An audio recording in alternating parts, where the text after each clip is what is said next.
fún gbogbo ojú tí ó wà lákòókò ìkànnì BBC News Yorùbá ní ẹwà yìí níbi tí àwọn tí wọ́n jí gbé tí wọ́n sì ti gba òmìnira ní ìjọba ìbílẹ̀ Òrìrì wọ́n ti kó wọn wá sí ọ̀dọ̀ gómìnà ìpínlẹ̀ Ọ̀yọ́ láti wá kó wọn fún gómìnà ìpínlẹ̀ Ọ̀yọ́ lẹ́yìn ìgbà tí wọ́n gba ìtọ́jú tán nínú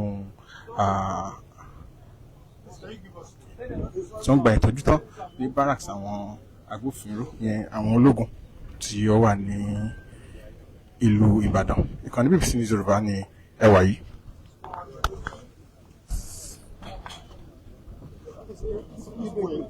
Please break way.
Ẹ̀ka sí fún gbogbo ojú tó ń wà ìkànnì BBC News Yorùbá ní ẹwà yìí.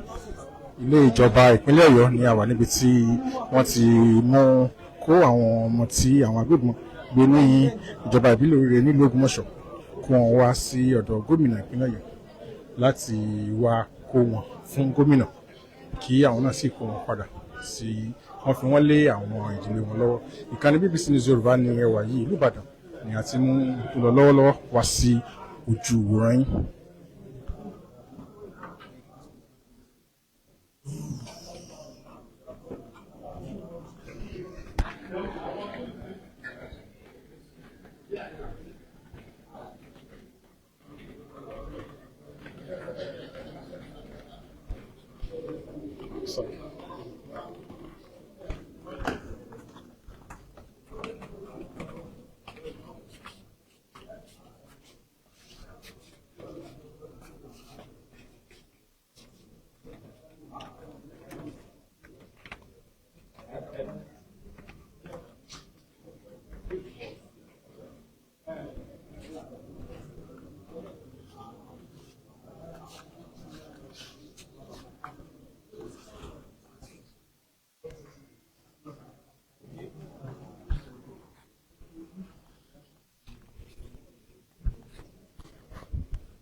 ẹ̀ka sí gbogbo ojú tó ń wà ìkànnì BBC News Yorùbá ní àwa yìí níbi tí a ti mú ètò bí wọ́n ti fẹ́ kó àwọn ọmọ tí wọ́n jí gbé ní ìjọba ìbílẹ̀ Oríire láti kó wọn wá sí ọ̀dọ̀ gómìnà ìpínlẹ̀ Ọ̀yọ́ padà ìyẹn gómìnà Ṣèyí Mákindé ìyẹn láti ṣe ètò ìbò pè ní handing over láti kó wọn fún gómìnà ìpínlẹ̀ Ọ̀yọ́ pàápàá jùlọ àwọn ọmọ àti olùkọ́ tí àwọn agbébọn gbé ní ìjọba ìbílẹ̀ Oríire ní ìlú Yáwọ́ta àti Ahoro Ẹ̀sìẹ̀nẹ̀ ní ìjọba ìbílẹ̀ Oríire ní ìpínlẹ̀ Ọ̀yọ́.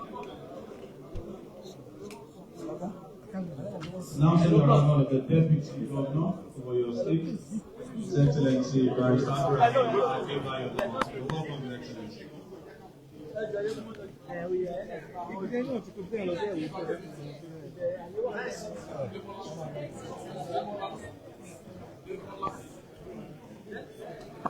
Please listen to this announcement. Kindly switch off all electronic devices. To avoid interference in this room, kindly switch off all electronic devices.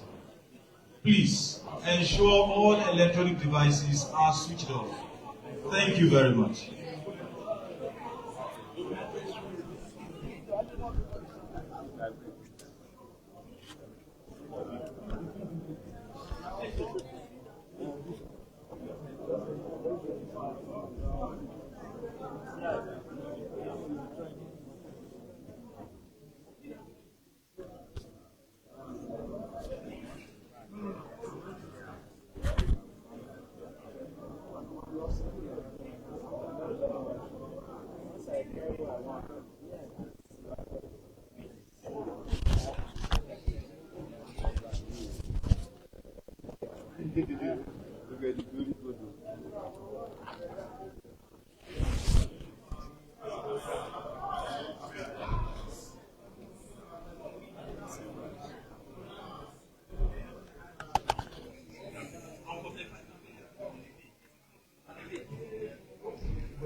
Nígbà tó ti rí ìtúsílẹ̀ náà, àwọn wà ní àyè ìsìn tó wà ní báràkì àwọn olóògùn tó wà ní Ìbàdàn. Ìbẹ̀rẹ̀ wọn wà tó ti rí pé kí n tó fi fún wọn ní ìtọ́jú tó pé lẹ́yìn òní ni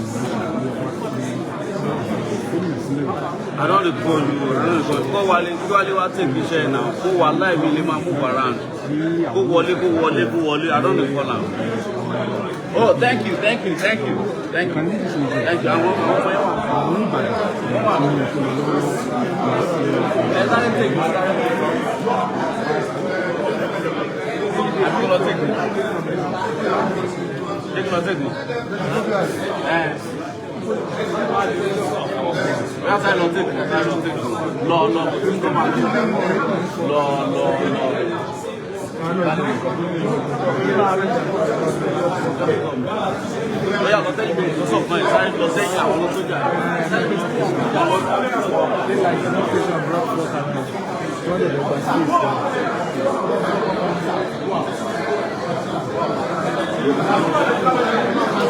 Please, yes.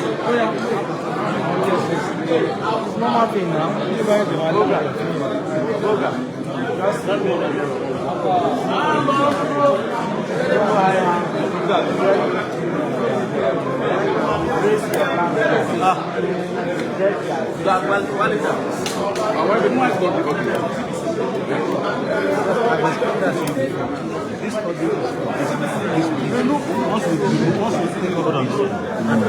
Once they finish this, I can go back and run. Put it on, run the comment. Put it on, run the comment.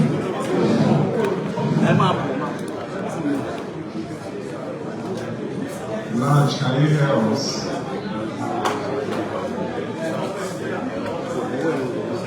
Large, can you hear us?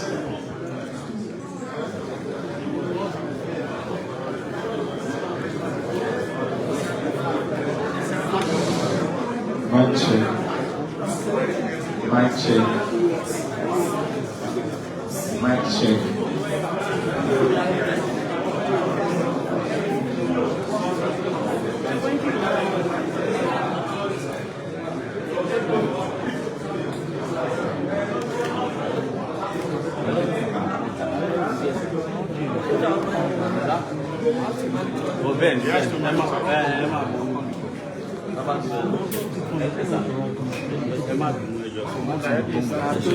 I'm changing the platform.